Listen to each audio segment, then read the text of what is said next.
नमस्ते दोस्तों, आप सभी का फिर से एक नई वीडियो में स्वागत है। आज मैं बहुत सारी किचन टिप और ट्रिक्स लेकर आ गई हूँ अपनी इस वीडियो में, जो कि आपके डेली के काम को बहुत ही ज़्यादा आसान बनाएंगे और आपके ढेर सारे पैसों की भी बचत होगी। दोस्तों, वीडियो को शेयर ज़रूर करना, पसंद आए तो एक लाइक कर देना। तो चलिए वीडियो को शुरू करते हैं। दोस्तों, सबसे पहला टिप है, इस तरह से जो हमारे पास आर्टिफिशियल अंगूठी होती है उसमें देखा जाए तो कट लगा होता है, और कट लगा जो रहता है इसकी वजह से हमारे उंगली में चुभता रहता है। तो आप इस पे थोड़ा सा टेप लगाकर पहने तो आपके उंगली में बिल्कुल भी नहीं चुभने वाला है, और अंगूठी ढीली है तो टाइट भी हो जाएगी। दूसरा आइडिया है दोस्तों, जो हमारे पास होते हैं बालों में बांधने के छोटे छोटे से हेयर रिबन होते हैं, तो उसमें देखा जाए तो इस तरह से जो फूल लगे होते हैं बहुत ही ज़्यादा सुंदर लगते हैं। निकल जाता है तो हम इसको फेंक देते हैं, या फेंकने के बजाय इस तरह से आप उसे मांग टीका या फिर कुछ भी ज्वेलरी वगैरह बना सकते हैं। दोस्तों, अगली टिप है, इस तरह से जो हमारे पास स्टेपलर की कांटी होती है तो इसमें से बहुत सारी कांटी ऐसी निकली पड़ी होती हैं। आप इन कांटियों को रख लीजिए, फेंकने के बजाय इस तरह से सेट करेंगे तो देखना बहुत ही सुंदर सा ये फूल बन जाएगा। अब इस फूल के ऊपर आप फेविक्विक या फिर फैब्रिक ग्लू लगा के इसे चिपका सकते हैं। इसके बाद देखिए सुंदर सा ये पेंडल बनकर तैयार हो जाता है। इसमें आप चैन लगाकर गले में पहन सकते हैं। इसी तरह से आप इयररिंग भी बना लीजिए तो बहुत ही सुंदर से ये बन जाता है। इसके बाद अगली टिप्स है हमारी, इस तरह से जो हमारे घर में लाई मुरमुरे होते हैं, नरम होने पर उसे कोई भी नहीं खाता है। अगर इसमें चींटियाँ लग जाए तो फिर दिक्कत हो जाती है। तो इस मुरमुरे का मैं आज माला बनाने वाली हूँ, और माला बना के कैसे पहनेंगे ये आप वीडियो में देखिएगा। अब हमने यहाँ पर लिया है सुई धागा। सुई धागे में इस तरह से मैंने लाई को गूंथना शुरू कर दिया है, यानी कि एक एक मोती जैसा इसको मैं इसी के अंदर डाल दूँगी। तो इस तरह से करके मैं एक बड़ा सा माला बनाऊँगी, और ये थोड़ी बड़ी वाली लाई है, इससे जल्दी से बन जाता है। बहुत ही सुंदर सी चीज़ मैं बना के दिखाने वाली हूँ। इससे पहले आपने कभी भी ना ही बनाया होगा, ना ही कहीं देखा होगा। तो देखिए ये माला बनकर तैयार हो गई है। अब हम इसे अपने बच्चों को, जब स्कूल में फंक्शन वगैरह होता है तो उनको गजरा बना के दे सकते हैं, बालों में लगा सकते हैं, हाथों पर पहन सकते हैं। बहुत ही सुंदर सा गजरा बन जाता है, फ्री का है, कहीं कुछ पैसे खर्च करने की ज़रूरत नहीं है, किसी को पता भी नहीं चलेगा, और एकदम नया है। तो ज़रूर आपको पसंद आया होगा ये आइडिया। अब लेना है इस तरह से हमें एक कोई भी थोड़ा मोटा सा पेपर, जैसे कि आर्ट बुक में निकलते हैं, या फिर आपके पास कोई भी कार्डबोर्ड हो, तो बहुत ज़्यादा मोटा नहीं होना चाहिए, ना ही बहुत ज़्यादा पतला। अब इस तरीके से इसको कटिंग करना है। इसके बाद इसमें ऐसे करके निशान लगाना है, नीचे साइड 1 इंच, ऊपर की साइड कोने पर इस तरह से रख के निशान लगाना है। इसके बाद निशान जहाँ पर लगाया वहीं तक मैंने यहाँ फिर से निशान लगाना शुरू कर दिया है। आधा आधा इंच पे मैंने इस तरह से निशान लगाया है। इसके बाद इसको कैंची से कटिंग कर, फिर इसको कोई भी कलर लेकर आप इसे पेंट कर सकते हैं, ऊपर और नीचे दोनों साइड में करना है। इस तरह से करके देखिए एक हरा कलर ख़त्म हो गया तो मैंने नीला कलर से कर दिया है। इसके बाद थोड़ा साइन के लिए गोल्डन कलर सूखने के लिए छोड़ दिया है। सूखने के बाद में मैंने इस तरीके से इस पट्टियों को जोड़ना शुरू कर दिया है। एक पट्टी छोड़कर एक पट्टी मैंने जोड़ दिया है। आप चाहें स्टेपलर भी कर सकते हैं। कोने पर थोड़ा सा सुई धागा से यहाँ पर टाँगना है, तो थोड़ा सा टाँगने के लिए ये बन जाता है। अब देखिए सुंदर सा ये फ्लावर पॉट बनकर तैयार हो गया है। चलो देखते हैं अगला आइडिया हमारा क्या है। दोस्तों, जब भी हम किचन में आटा लगाते हैं तो देखा जाए तो जो परात में, जिस थाली में आटा लगाते हैं, तो धीरे धीरे करके वो परात घिस जाती है, बीच में फूट जाती है, छेद हो जाता है। जब भी आप आटा लगाएं तो इस तरह से एक खाली बिंदी का पत्ता लेकर परात के नीचे रख लीजिए, फिर आपको आटा लगाने में बिल्कुल भी परेशानी नहीं होगी। जिस बर्तन में आटा लगाते हैं वो भी लंबे समय तक चलेगा, और बिल्कुल भी फर्श पर इधर उधर नहीं फिसलता है बर्तन। दोस्तों, जब भी कढ़ाई में पूड़ी वगैरह छानते हैं, पकौड़ियाँ छानते हैं, तो तेल में झारा इस तरह से डूब जाता है, कढ़ाई के अंदर गिर जाता है। तो आप ऐसे करके जब छानें तब आप इस तरह से चाकू लगा के रख दें ज़रूर, बहुत ही अच्छा रहेगा। अगर आप रोटी बनाते हैं, चकला बेलन पर ढेर सारा आटा चिपक जाता है, तो आप कुछ टाइम के लिए फ्रीज में चकला बेलन रख देंगे तो बिल्कुल भी आटा नहीं चिपकेगा। कितनी भी रोटियां आपको बनानी हो, बेलनी हो, बिल्कुल भी आटा नहीं चिपकेगा इस तरह से करके। और रोटियां बनाते समय जब आप चकला रखते हैं तो फर्श पे फिसलता है, इसके लिए आपको एक खाली बिंदी का पत्ता लेकर इसके नीचे रख दें। रोटी बेलने में बिल्कुल भी झंझट नहीं करना पड़ेगा, बहुत आसान तरीके से आप ढेर सारी रोटियों को बेल सकते हैं। दोस्तों, अगर आप रोटी बनाते हैं और रोटी फूलती नहीं है तो आप तवे पर उसे अच्छे तरीके से नहीं पकाते हैं। देखिए, तवे पर रोटी डालिए, इसके बाद में पहले तरफ थोड़ा कम पकाना है, दूसरी तरफ पलट के थोड़ा सा ज़्यादा। इसके बाद रोटी नहीं पलटना है, सीधे आप गैस की आंच पर इस तरह से रखेंगे, रोटी तुरंत ही फूल जाएगी। अगला टिप है दोस्तों, इस तरह से अगर हमारे घर में कोई भी ऐसे कढ़ाई हो या फिर भगोना पतीली होती है जिसमें पेंदी नहीं बनी हो, तो आप जब भी रखते हैं तो वो इधर उधर पूरा लुढ़कते रहते हैं बर्तन। तो इस तरह से आप जब तक कढ़ाई रखें तो इसके नीचे एक प्लेट लगा देंगे तो बिल्कुल भी इधर उधर नहीं लुढ़केगी। अगला आइडिया है दोस्तों, इस तरह से जो हमारे पास पॉलीथीन आती है, लेडीज़ लोगों की आदत होती है अगर पॉलीथीन गंदी है तो उसे धो लेती हैं।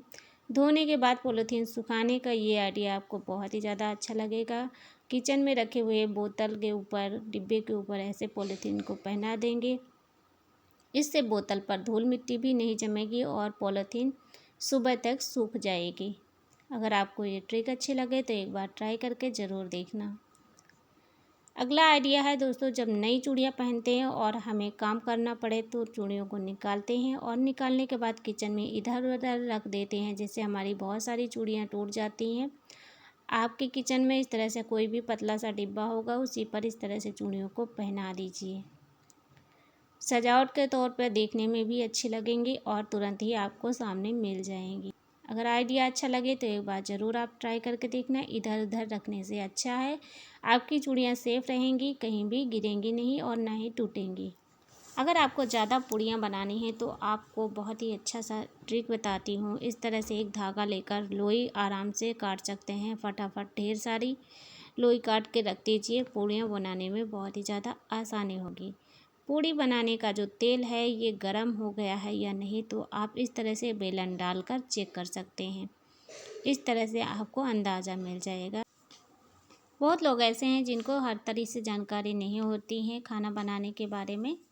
चलिए दोस्तों, देखते हैं अगला टिप हमारा क्या है। दोस्तों, इस तरह से जो हमारे घर में चाय पत्ती का पैकेट होता है, खाली होने के बाद इसे हम फेंक देते हैं।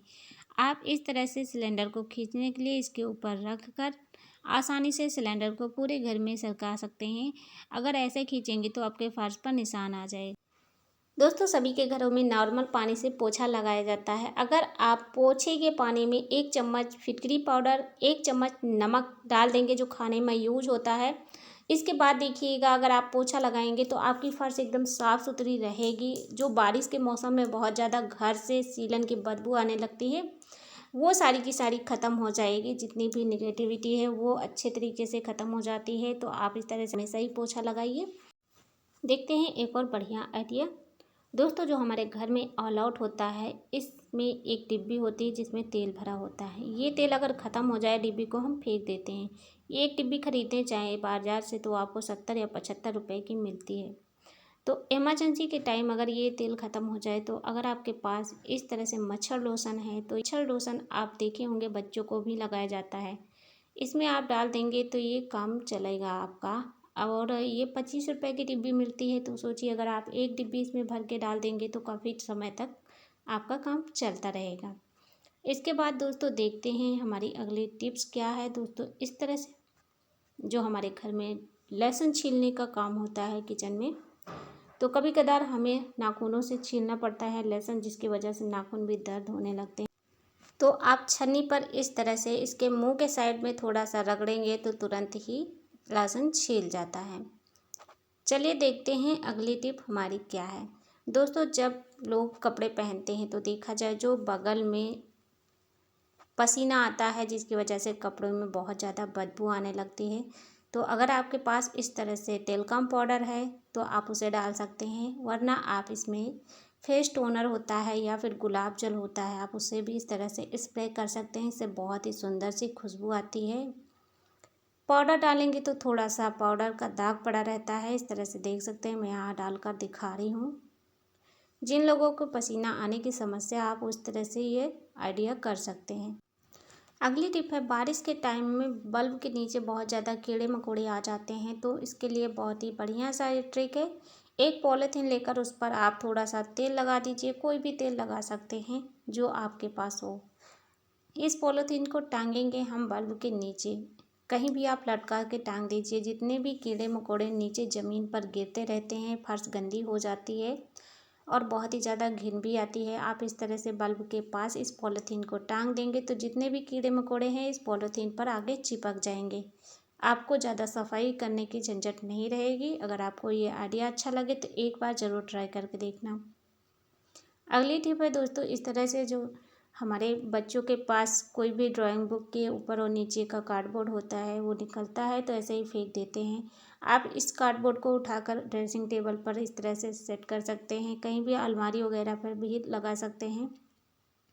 तो मैं यहाँ किचन के कॉर्नर पर इस तरह से सेट कर दी हूँ। जो भी तेल मसाले के डिब्बे हैं उनकी वजह से ये कॉर्नर गंदा हो जाता है, तो बिल्कुल भी गंदा नहीं होगा। चलिए अगले टिप भी देख लेते हैं। दोस्तों बारिश के दिन हो या ठंडी के मौसम में कपड़े सुखाने की झंझट बहुत ही ज़्यादा बढ़ जाती है। तो अगर आपको भी इससे दिक्कत है तो इस तरह से आपको लेना है 2 हैंगर। यहाँ पर मेरे पास पतले वाले हैंगर हैं, लेकिन आप मोटे वाले हैंगर का यूज़ करना। इसके बाद आपके पास कोई भी दुपट्टा है पुराना, उसमें से आप 3 इंच की पट्टी काट लीजिए। लंबी लंबी करके 3 पट्टियाँ 3-3 इंच की, 4-4 इंच की आप काट सकते हैं, या फिर साड़ी से भी निकाल सकते हैं। तो मैंने यहाँ 3 पट्टियों को लिया है और 3 जगह मैं इसको बांध दूँगी। फिर आपको इस तरह से कहीं भी कुंडी में फंसा के टांग देना है। ढेर सारे कपड़े सूखने में बहुत ही ज़्यादा आसानी हो जाती है कपड़ों को। चलिए अगली टिप भी देख लेते हैं। दोस्तों इस तरह से जो हमारे पास चिमटी होती है, ये तो पुरानी हो तो फेंक देते हैं दोस्तों, इसको लेना है। इसके बाद हमने यहाँ पर एक पतला सा तार लिया है। तार को इसके ऊपर इस तरह से रखने के बाद मैं इसको टेप से इस तरह से चिपका दूंगी। ये बहुत ही सुंदर सा टूल बन जाता है सुई में धागा डालने के लिए।